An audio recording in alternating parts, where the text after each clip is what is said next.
한 번씩 이렇게 제가 교회에 속해 있고 목사의 자리에 서 있지만 생각해 보면 신기하다는 생각이 들 때가 있습니다. 2000년 전 정말 그 중동 지역의 작은 땅에서 30대의 한 젊은이를 통하여서 어떻게 이렇게 많은 그리스도인들이 나오게 되었을까? 어떻게 이 전 세계를 움직일 만한 기독교가 나오게 되었을까 하는 생각을 할 때가 있습니다. 그래서 그것을 곰곰이 생각하고 그 뒤를 따라가 보면 예수님께서 혼자 활동하신 것이 아니라 예수님께서 제자들을 세우시고 제자들은 또 각각의 자리로 퍼져서 그 예수 그리스도의 빛이 되고 소금이 되고 향기가 된 모습을 보게 됩니다. 그래서 예수님에게 제자들이란 참 중요한 역할이었고, 이 시대를 살아가고 있는 우리들도 예수님의 제자의 제자로서, 예수 그리스도의 제자된 자로서 살아가고 있다고도 말할 수 있습니다. 그럼 예수님이 제자들을 부르실 때 어떻게 부르셨느냐? 내가 앞으로 이렇게 크고 놀라운 일을 행할 테니까 나를 좀 따라와 봐라. 나를 한번 믿어봐라. 나를 믿으면 천국 갈 수 있다 라고 설득하지 않으셨습니다. 그들을 설득하거나 논리적인 말을 하지 않으셨습니다. 예수님이 제자들을 부르실 때 그들을 향하여 바라보시면서 늘 한마디를 하셨는데요, 너희는 나를 따르라. 너희는 나를 따르라고 말씀하십니다. 여기에 제자도에 대한 본질이 담겨 있습니다. 제자란 어떠한 사람들이느냐? 바로 따르는 사람들인 것입니다. 예수님을 따르는 자들, 예수님이 행한 것을 따르고 예수님의 말을 따르고 걸어가신 길을 따르는 것, 그것이 바로 예수님의 제자라는 것입니다. 오늘 우리가 읽은 마태복음 8장 18절에서 22절에서도 예수 그리스도의 제자 되는 길에 대한 하나의 모습이라고 할 수 있습니다. 본회퍼 목사님께서는 나를 따르라는 책에서 은혜와 따름, 제자직에 대한 이야기를 하면서 이런 말씀을 하시는데요, 값비싼 은혜란 예수 그리스도의 부름이다. 이를 위해 제자들은 그물을 버리고 그분을 뒤따른다. 은혜가 값비싼 까닭은 따르기를 촉구하기 때문이요, 예수 그리스도를 따르기를 촉구하기 때문이다. 은혜가 값비싼 까닭은 인간의 생명을 대가로 치르기 때문이요, 인간에게 생명을 선사하기 때문이다. 그래서 은혜와 따름, 또 이 은혜가 값비싼 이유는 따름이 촉구되고 따름이 일어나기 때문이다 라는 말씀을 하십니다. 그렇게 해서 오늘도 제자와 관련된 말씀은 바로 따름과 관계가 있는 말씀입니다. 예수님은 제자들에게 나를 따르라는 선명한 말씀을 늘 주셨습니다. 그래서 이 나를 따르라는 것이 어떤 사람에게는 부담으로 다가올 수 있고 어떤 이에게는 그렇게까지 따라야 하는가라는 질문 앞에 서게도 됩니다. 이 땅을 살아가는, 이 시대를 살아가는 우리들도 적당히 하고 싶다, 뭔가 적당히 하고 싶다 하는 마음이 들 때가 있을 때에, 그러한 우리들에게, 이 시대를 살아가고 있는 우리들에게, 각기 다른 삶의 영역을 살아가고 있는 우리들에게 주님은 어떠한 부르심을 주시는지 오늘 말씀을 통하여 그 10년 가운데 들으시는 우리 모든 성도님들 되시기 바랍니다. 오늘 말씀을 잘 이해하기 위해서는 마태복음 8장 앞부분까지도 좀 잘 보시면 좋은데요, 마태복음 8장 앞부분 말씀을 보시면 예수님께서 병 고치는 기적을 일으키는 말씀들이 나옵니다. 8장 1절에서 4절까지에서는 나병 환자를 치유하시고 5절에서 13절까지에서는 백부장의 종을 치유하십니다. 그리고 14절에서 17절에서는 베드로의 장모를 치유하십니다. 그러니까 예수님이 이 땅에 오셔서 약한 자들, 병든 자들, 치유와 회복이 필요한 자들을 고치시는 사역을 하십니다. 아주 직접적이고 구체적인 사역이지 않습니까? 그러다 보니까 사람들이 몰려들기 시작합니다. 기적과 표적을 보고 병고침 받고자 사람들이 몰려들기 시작합니다. 허다한 무리가 모이게 됩니다.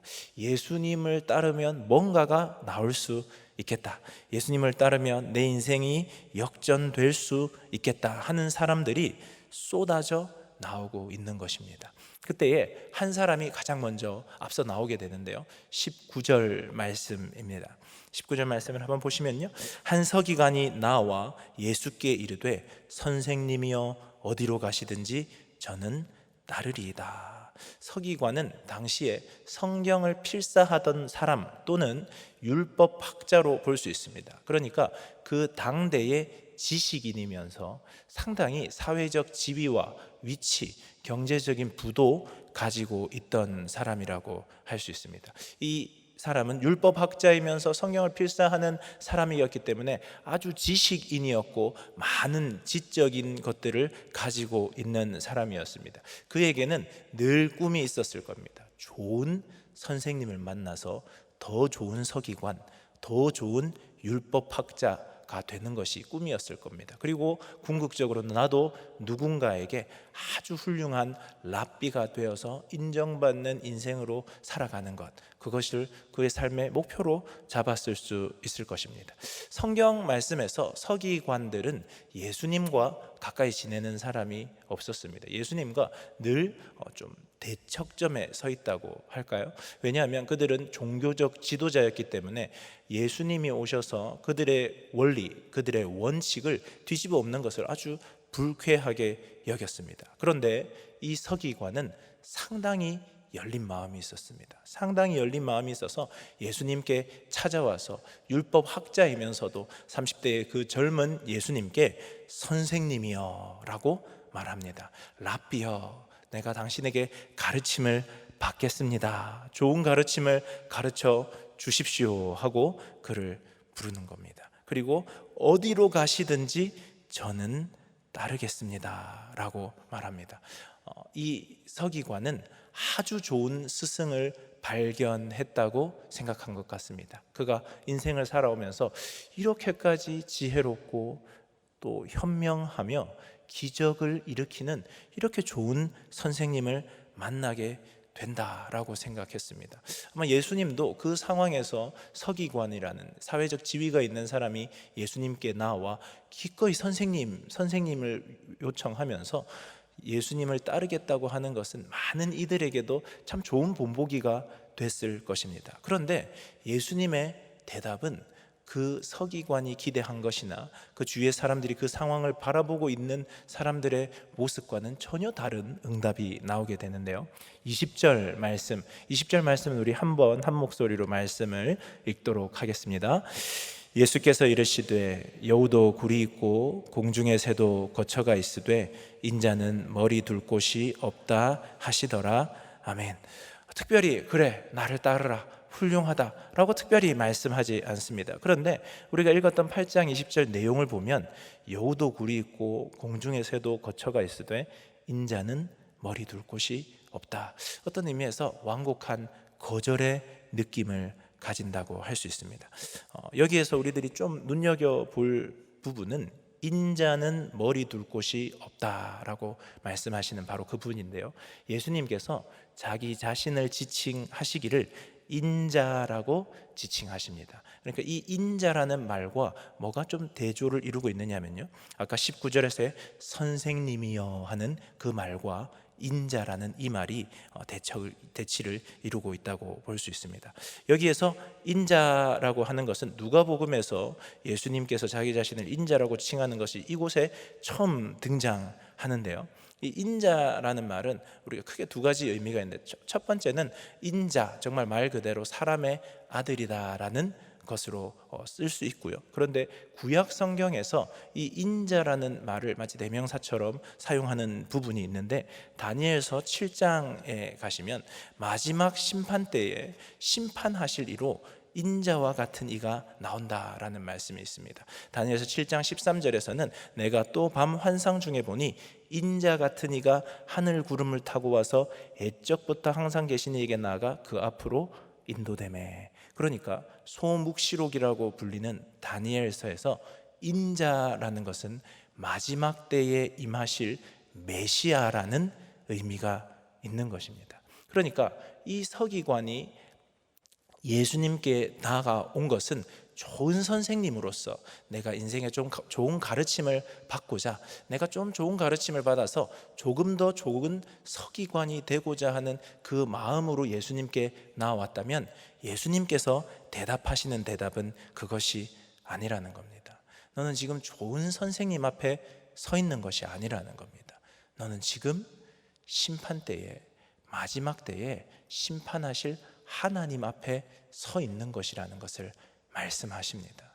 지금 이 자리는 그저 좋은 선생님을 찾는 자리가 아니라 하나님 앞에, 한 분이신 메시아, 하나님의 아들 앞에 서 있다라는 것입니다. 좋은 선생님에게서 좋은 것을 받는 것에 그치는 것이 아니라 하나님이시고 메시아이신 인생의 주인 되실 분 앞에 서 있다는 것입니다. 예수님을 인생의 주인 될 분, 메시아, 마지막 때의 심판주 하나님 그 자체로 바라본다면 지금 이 예수 그리스도를 따라하는 그 길이 좋은 선생님을 만나서 더 좋은 서기관, 더 좋은 율법학자의 길이 아니라 때때로는 여우도 굴이 있고 공중의 새도 거처가 있으되 인자는 머리 둘 곳이 없는 것처럼 우리들이 생각하는 것만큼 편한 삶을 살 수 없는 길일 수도 있다는 것을 이 서기관에게 말씀하고 있는 것입니다. 예수님의 제자가 되면 정말 명망 높은 그 제자의 길에 들어서는 것, 그곳에서 많은 돈을 벌게 되는 것, 명예와 권력을 누리게 되는 그 길이 아니라 세상의 눈으로 바라보았을 때는, 이 땅의 눈으로 바라보았을 때는 머리 둘 곳도 없을 만큼 참 힘들고 지치는 그 길임을 말씀하고 있으신 것입니다. 예수님의 제자가 되기 위해서는, 예수 그리스도의 그 길을 걸어가는 그 길에는 감수해야 될 자기 부정, 자기 희생, 고난이 있을 수 있다는 겁니다. 서기관을 꿰뚫어 보신 예수님께서는 자기 부정과 자기 희생과 고난을 보지 않고 좋은 것, 지금 예수님이 그 시대의 당대의 슈퍼스타가 되어서 모든 약한 것들을 치유하고 병을 고치고 사람들이 몰려드는 그 상황을 보고 나온 서기관에게 이 땅 가운데 어려움이 있을 수 있음을 말씀하고 있는 것입니다. 물론 이 말씀 뒤에 덧붙는 말들이 있었을 것입니다. 이 땅 가운데 어려움이 있더라도 따라야 한다. 그 길이 세상이 주는 것과는 다른 평안과 화평과 생명의 길이다. 세상이 추구하는 그것을 뛰어넘는 하나님이 주시는 평화, 화평, 생명이 바로 그 길에 있는 정말 가치 있는 길이다.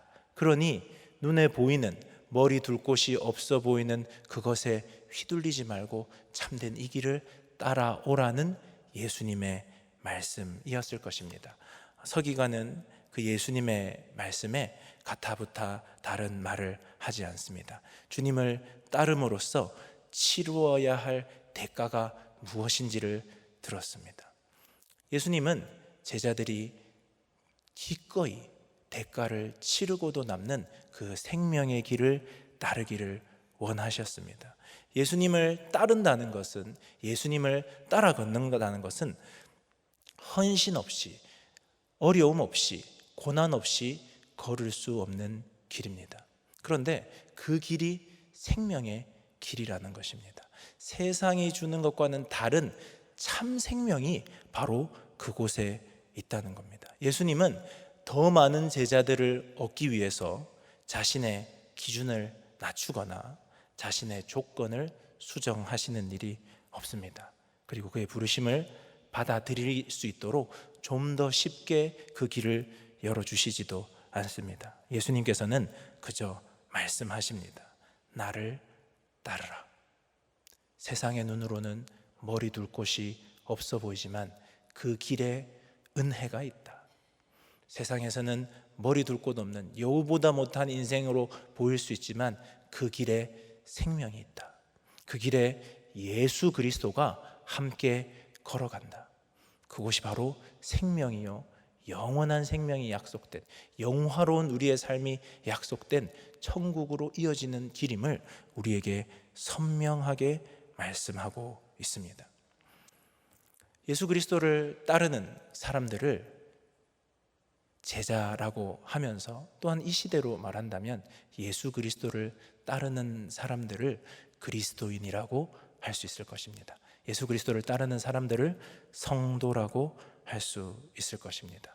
그러면 우리가 교회에 나온다면 모두가 성도이고 그리스도인일까요? 제가 다른 책들을 보다가 참 재밌는 글귀가 있어서 소개를 드리면요, 교회에 간다고 해서 저절로 그리스도인이 되는 것은 아니다. 차고로 간다고 해서 저절로 자동차가 되지 않는 것처럼 말이다. 우리가 교회에 나오고 있다고, 제가 교회를 등록하고 교회에 출석하고 있다고 해서 제가 마음이 편안해질 때가 있을 수 있을 것입니다. 그런데 예수님께서는 그러한 우리에게 정면으로 말씀하십니다. 나를 따르라. 그 길이 때로는 지치는 길, 힘든 길, 고난의 길이지만 나를 따르라. 그 길이 생명의 길임을 우리에게 말씀하십니다.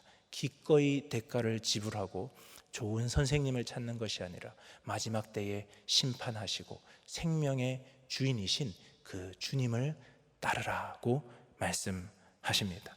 이렇게 서기관이 나와서 예수님을 따르는 그 길에 대해서 질문을 한 이후에 또 다른 사람이 나오게 되는데요, 21절 말씀을 한번 보시면 제자 중에 또 한 사람이 이르되 주여 내가 먼저 가서 내 아버지를 장사하게 허락하옵소서라고 말합니다. 그러니까 이 사람은 이제 서기관이나 다른 부류가 아니라 예수님을 따르고 있던 사람 중에 한 명이라고 할 수 있습니다. 12제자 중에 한 명은 아니겠지만 예수님을 따르던, 예수님 이 시대에 예수님을 12제자가 따랐고 또 허다한 무리들이 예수님을 따랐거든요. 그 따르던 사람 중에 한 사람이었습니다. 이 사람이 주님께 나와서 내가 먼저 가서 내 아버지를 장사하게 허락하옵소서라고 예수님께 묻습니다.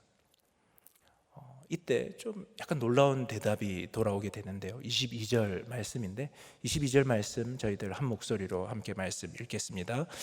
예수께서 이르시되 죽은 자들이 그들의 죽은 자들을 장사하게 하고 너는 나를 따르라 하시니라.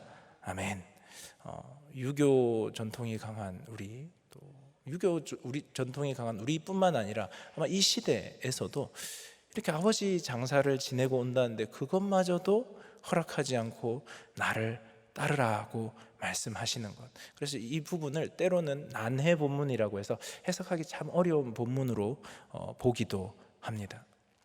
그런데 우리들이 여기서 조금 구체적으로 보아야 할 부분은 21절에서 이 제자가 말한 그 핵심 내용인데요, 한 사람이, 제자 중에 한 사람이 주여 내가 먼저 우선적으로 아버지를 장사하게 허락하시옵소서라고 말하고 있는 것입니다. 그러니까 이것은 우선순위와 관련이 있다는 것을 알 수 있는데요, 그는 우선순위를 지금 예수님이 나를 따르라고 하는 그 상황, 예수님께서 부르시는 그 상황, 그 인생길 가운데 찾아오셔서 그를 이끌어 가시는 그 상황보다 우선적으로 예수님의 부르심이나 예수 그리스도의 은혜로 부르시는 그것보다 더 우선이 되는 것이 있었다고 보는 것입니다. 예수를 따르기를 원하지만 이와 동시에 자신과 예수님 사이에서 어떤 것이 끼어 들어와서 이것이 먼저 해결되게 해주시면 그제서야 제가 따르겠습니다 말하고 있는 것입니다. 따르기 위한 조건을 스스로 만들어서 그것을 제시하게 되는 것이죠. 나를 제자로서 이끌어 가시려면 이것은 선행돼야 됩니다. 이 부분까지 제가 침해받으면서 제자의 직을 따를 수 없습니다. 예수님 그 자체, 예수 그리스도를 따르는 제자의 직, 그것보다 우선하는 것, 내가 그 예수 그리스도의 생명의 길보다 우선하는 것이 있던 사람이라는 것입니다.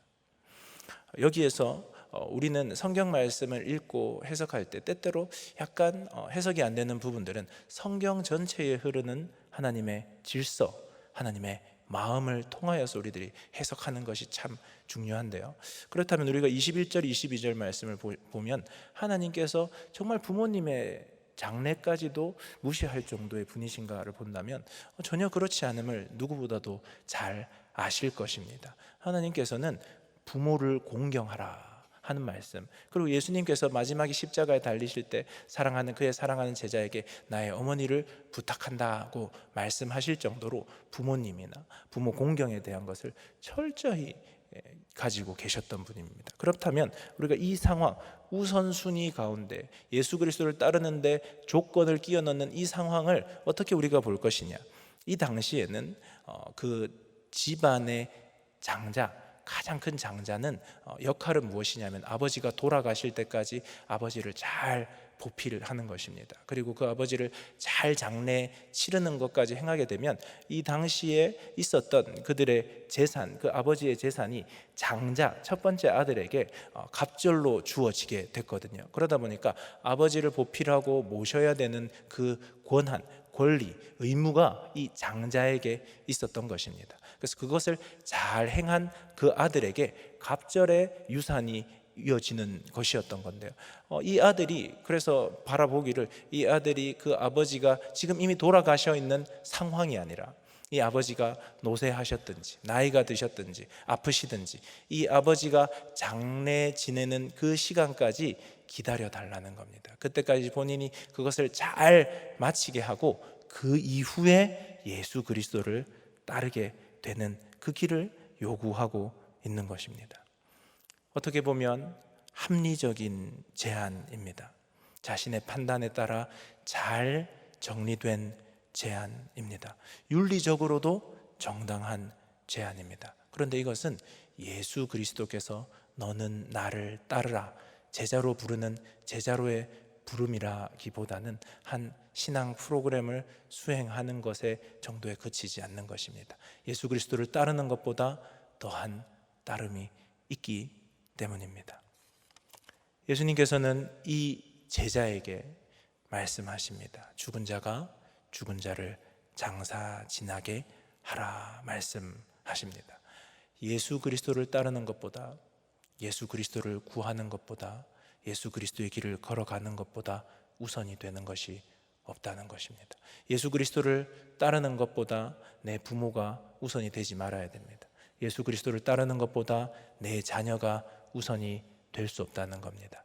예수 그리스도를 따르는 것과 하나님 나라보다 내 자신이 우선이 될 수 없다는 것입니다.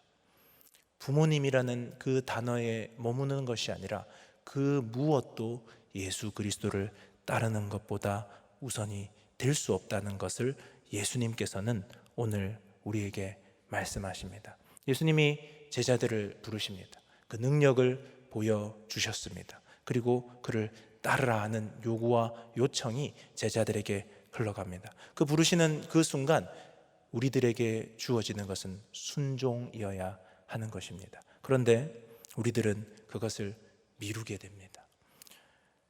제가 믿음이 좀 더 생기면 따르겠습니다. 제가 뭔가 좀 더 알면 따르겠습니다. 제 상황이 조금 더 좋아지면 그때 따르겠습니다 하는 그 마음이 저희들 마음속에 올라오게 됩니다. 그런데요, 지금이 구원받을 만한 때이심을 믿으시기 바랍니다.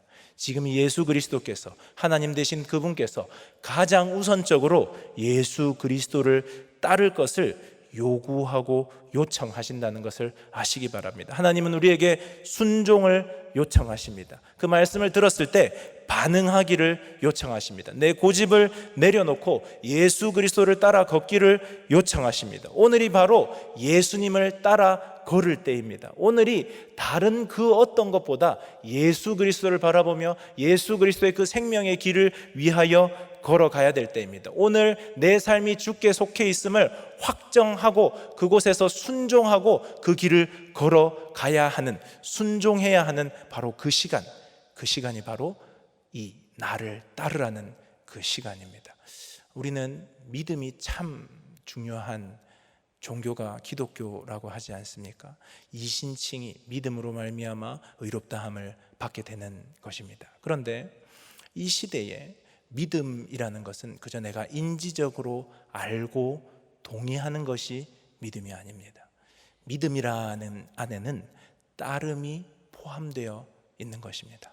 온전한 믿음, 나를 구원하는 믿음은 따름이 포함된 믿음입니다. 나를 구원하는 믿음은 예수 그리스도를 따르게 하는 믿음입니다. 참되고 온전하여서 나를 천국으로 인도하는 그 믿음은 나로 하여금 철저한 제자의 길에 서게 하는 믿음이라는 것입니다. 제자들을 부르실 때 그들에게 조건적으로 따르기를 원하시든지 그 문턱을 낮추셔서 얼마든지 네가 할 수 있다고 하시는 우리 하나님이 아니십니다. 왜냐하면 그 은혜는 내 모든 것을 다하여도 살 수 없는 은혜이기 때문입니다. 우리는 우리가 가지고 있는 모든 것을 다하고 내 전 존재를 다하여도 구원받을 수 없는 존재입니다. 천국에 갈 수 없는 존재라는 겁니다. 그런데 하나님께서는 우리에게 은혜를 베푸셨습니다. 그 은혜로 내 전 존재로도 얻을 수 없는 가장 값비싼 은혜로 우리를 부르시고 천국 백성 되게 하여 주시고 하나님의 자녀 되게 하여 주시고 예수 그리스도의 제자가 되게 하셨습니다. 그 은혜를 깨달은 그들에게 주님이 부르시는 겁니다. 너는 나를 따르라. 그 길이 이 세상에서 때로는 고도해 보이지만 그 길이 생명의 길이고 너에게 유익한 길이니 너는 나를 따르라 말씀하십니다. 나는 합리적인 근거와 이유를 가지고 윤리적인 것을 가지고 이런 것들이 해결되면 그때 주를 따르겠습니다. 지금 말고 조금 시간이 지났을 때 주를 따르겠습니다 하는 말을 하지만 주님께서는 우리에게 말씀하십니다. 부르시는 바로 그때 지금 이 순간 너를 내려놓고 예수 그리스도를 따르라. 예수 그리스도를 따른다는 것은 내 삶의 방향이 바뀌는 것을 의미합니다. 예수 그리스도를 따른다는 것은 예수 그리스도의 인격을 따른다는 말입니다. 예수 그리스도를 따른다는 것은 예수 그리스도를 행한 일이 곧 나의 일이 된다는 것을 의미합니다. 예수 그리스도를 따른다는 것은 예수 그리스도께서 십자가를 지고 걸어가신 그 길을 나의 십자가를 지고 따르겠다는 고백과 순종과 결단이 포함되어 있는 것입니다. 오늘도 주저하고 무너져 있고 아직은 아닌 것 같다 생각하는 우리에게 주님께서 우리에게 말씀하십니다. 너는 나를 따르라. 그런데 주님을 따라가는 그 길, 주님께서 은혜를 주시어 따를 힘과 능력을 주십니다. 내가 그 길을 따라내려고 할 때는 너무나 무거운 짐이어서 아무것도 할 수 없지만 주님의 멍에는 가벼운 것입니다. 주님이 이미 걸어가셨고 나를 부르시고 초청하시는 그 길은 생명의 길이요 내가 넉넉히 따를 수 있는 힘과 진리와 능력을 주시는 길임을 믿으시기 바랍니다. 말씀을 정리하겠습니다. 예수님께서는 제자들을 부르십니다. 좋은 선생님으로 불러서 조금 더 좋은 삶을 살게 해주시고자 부르시는 것이 아닙니다. 하나님으로서 마지막 때의 심판주로서 생명의 주로서 우리를 부르십니다. 생명의 길로 부르십니다. 때때로 여우도굴이 있고 나는 새들도 둥지가 있지만 우리들은 그 길이 고난의 길일 수 있지만 그 고난의 길 끝에 생명이 있음을, 영원한 하나님 나라가 있으심을 믿으시기 바랍니다. 예수님께서는 또 말씀하십니다. 너는 나를 따르라. 가장 우선적으로, 가장 핵심적으로, 가장 먼저 그 어떤 것도 끼지 않고 오직 예수 그리스도를 바라보고 그 길을 따라오라 말씀하십니다.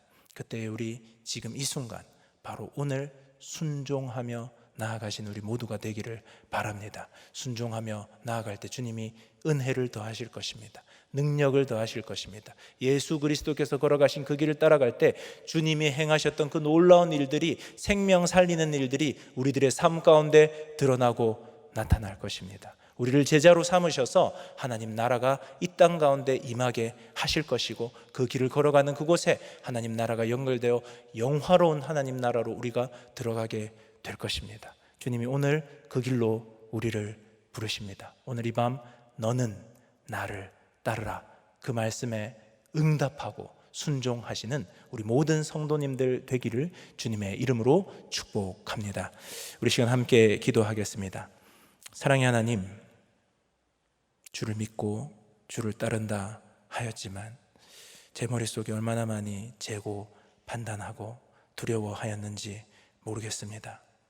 생명의 길로 영원한 하나님 나라로 불러주시는 그 부르심에 응답하고 반응하고 순종하여 나아갈 수 있는 그리스도의 제자로 주님 저희들을 세워 주시옵소서. 감사드리며 이 모든 말씀 우리 주 예수 그리스도 이름으로 기도드립니다. 아멘.